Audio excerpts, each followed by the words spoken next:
Good evening students, स्वागत है आप लोगों का हमारे इस ऑनलाइन प्लेटफॉर्म पे। और कल आप लोगों का फिजिक्स का एग्ज़ाम है। आज 1 फरवरी। आशा करते हैं कि आप लोगों का मैथ्स का एग्ज़ाम अच्छा गया होगा, क्योंकि क्वेश्चन का जो लेवल था वो बहुत ही आसान था। और इस अनुसार से यह कहा जा सकता है कि आप लोग का जो क्वेश्चन फिजिक्स का होगा वो भी ज़्यादा टफ लेवल का नहीं होगा। जो उसका पूछने का मीडियम होगा ठीक ठाक होगा, अच्छे लेवल का होगा। आप लोग एक बार अच्छे से उसका रिवीजन कर लें। कल के लिए जो संभावित प्रश्न हैं उसमें से सबसे ज़्यादा इम्पोर्टेंट लॉजिक गेट होता है। थोड़ा सा लॉजिक गेट को फटाफट देख लेते हैं। देखिए, सबसे पहले बात यह है कि लॉजिक गेट है क्या। तो लॉजिक गेट जो है वो कॉम्बिनेशन है स्विच का, कॉम्बिनेशन ऑफ स्विच है। ये स्विच का कॉम्बिनेशन, ठीक है, यानी स्विच का समूहन है। तो किसी भी चीज़ को अगर हम लगातार जोड़ते हैं तो जोड़ने का मुख्यतः 2 तरीका है, एक श्रेणी क्रम, दूसरा समांतर क्रम। जैसे आप लोगों ने प्रतिरोध में पढ़ा होगा, प्रतिरोध में पढ़े हैं कि श्रेणी क्रम संयोजन समांतर क्रम, संधारित्र में पढ़े हैं।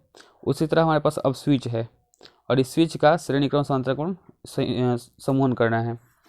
तो सबसे पहले हम देख लेते हैं 2 स्विच का श्रेणी क्रम समूहन, ठीक है। मान लेते हैं कि एक ये स्विच है और इसके आगे एक दूसरा स्विच है। 2 स्विच है, इस दोनों स्विच के आगे यहाँ एक बल्ब लगाया हुआ है और इस बल्ब को नीचे एक बैटरी से कनेक्ट किया हुआ है, ठीक है। मान लेते हैं ये स्विच ए है, मतलब ए है, ये स्विच बी है और ये बॉल वाई है। यहाँ से ये बैटरी पॉजिटिव एंड नेगेटिव।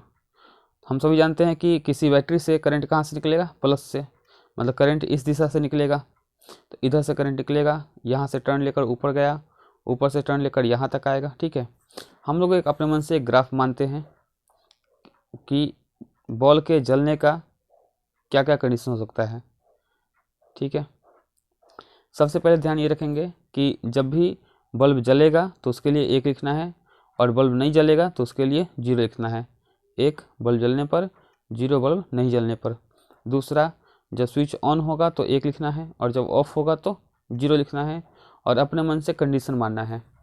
तो हम लोग यहाँ से शुरू करते हैं। मान लेते हैं कि यहाँ से जब करंट निकला, ये करंट इस सहारे यहाँ तक पहुँचा और यहाँ पहुँचने के बाद पहला स्विच और दूसरा स्विच दोनों ऑफ है, यानी स्विच ए और स्विच बी दोनों है ऑफ, यानी 0 एंड 0, ऑफ है ऑफ है। तो देखो बच्चों, अगर यहाँ से करंट जाएगा और यहाँ से स्विच ऑफ है तो यहाँ से आगे ही नहीं बढ़ेगा, और जब करंट आगे नहीं बढ़ेगा, आगे भी गेट बंद है तो बॉल तक करंट पहुँचेगा ही नहीं, तो बॉल जलेगा नहीं जलेगा, तो बॉल भी नहीं जलेगा। नेक्स्ट कंडीशन मान लेते हैं कि यहाँ से करंट निकला, करंट निकलने के बाद स्विच ए को हमने ऑन कर दिया, स्विच ए को ऑन कर दिए और स्विच ए से जब करंट पास हुआ तो अब बी को ऑफ कर दिए हैं। तो अगर ए को ऑन कर दे और बी को ऑफ कर दें तो ए से तो पास हो गया लेकिन बी से पास नहीं होगा, बल्ब जो है अभी भी नहीं जलेगा। नेक्स्ट, स्विच ए को ही ऑफ कर दें और बी को ऑन कर दें, तो जब मेन गेट ही बंद रहेगा तो इसको ऑन करें ऑफ करें कोई दिक्कत नहीं है, बॉल नहीं जलेगा। यानी कि अगर बॉल को जलाना है तो इन दोनों स्विच को जोड़ ऑन करना पड़ेगा, ए को भी बी को भी।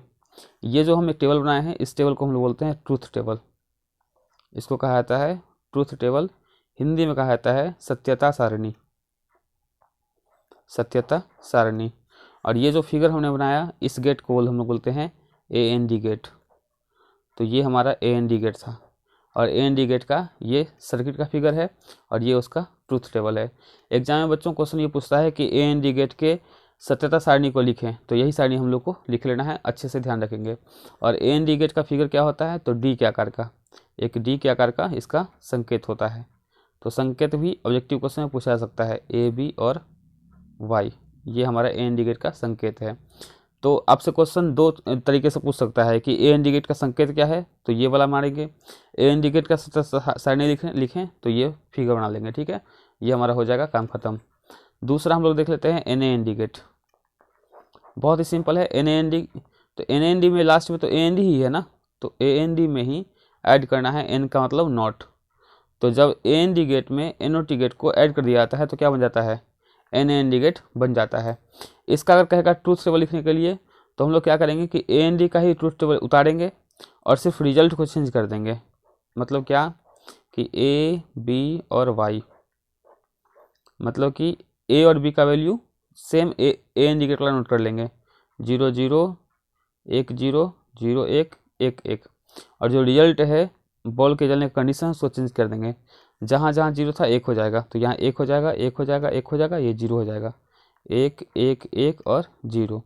ये जो ट्रूथ टेबल है ये किसका हो जाएगा, ये है ट्रूथ टेबल NAND गेट का। तो NAND गेट में सिर्फ रिजल्ट को चेंज कर देना है AND वाले से, तो NAND बन जाता है। फिगर में भी सेम काम करना है, डी आकार का फिगर बनाना है। ये हो गया A, ये B। अब यहाँ से क्या करना है कि एक 0 देकर और तब लाइन खींच देंगे, तो ये NAND गेट हो जाएगा। या D बनाकर A B और यहाँ से आगे एक त्रिभुज बना दिया जाए और ऐसे कर दिया जाए, तो ये हो जाएगा NAND का फिगर। तो ये दोनों फिगर जो है वो NAND गेट का है, और ये फिगर जो है ये किसका है, ये AND गेट का है। ठीक है, AND गेट अगर ध्यान रहेगा तो NAND बनाना बहुत आसान है कि ट्रूथ टेबल के लिए सिर्फ रियल को चेंज कर लेना है, फिगर में 0 या त्रिभुज लगा लेना है। ठीक है, तो AND और NAND कंप्लीट हो गया। नेक्स्ट आगे बढ़ते हैं अगले 2 गेट की ओर।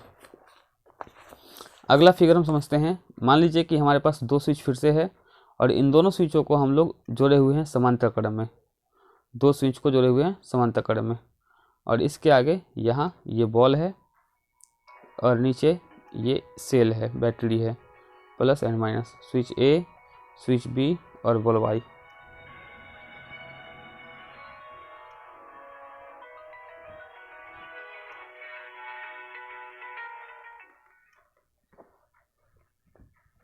तो इसको पूरा कर लेते हैं। इसके लिए हम कंडीशन बनाते हैं A B Y। देखिए, जब यहाँ से करंट निकला होगा, करंट यहाँ से क्रॉस किया होगा, यहाँ तक आया होगा। अब इस करंट को 2 रास्ता मिला, एक ये रास्ता और एक ऊपर का रास्ता। इस रास्ते से करंट जा सकता है, इस रास्ते से भी जा सकता है। 2 गेट है A और B। ठीक है, मान लेते हैं कि पहला गेट बंद है यानी कि 0, दूसरा गेट भी बंद है यानी कि 0।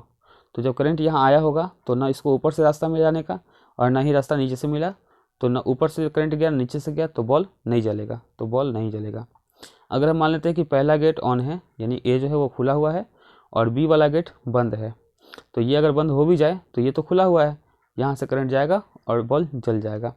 सेम उसी तरह पहले A को बंद कर दें, B को ऑन कर दें, तो ये बंद भी हो जाए तो ये रास्ता तो है, यहाँ से जाके बॉल जल जाएगा, तो ये भी ऑन हो जाएगा। और अगर दोनों गेट खुला हुआ है तो बहुत बढ़िया है, आराम से बॉल जलेगा। तो ये टेबल किसका हो जाएगा, ये जो फिगर है ये कहलाता है OR गेट, ये कहलाता है OR गेट। ठीक है, OR गेट का जो संकेत होता है वो होता है हल्का सा लेंस की तरह, इस तरह से A B और Y, ये हो गया OR गेट। और जस्ट NOR की बात कर ले, NOR का मतलब ये हो गया कि OR में ही क्या लगा देना है, NOT गेट। जब NOT और OR मिल जाता है तो क्या बन जाता है, NOR गेट। इसका अगर ट्रूथ टेबल पूछेगा तो फिर से वही काम करेंगे जो पीछे किए हैं, OR का ही टेबल उतारना है, ये A B और Y,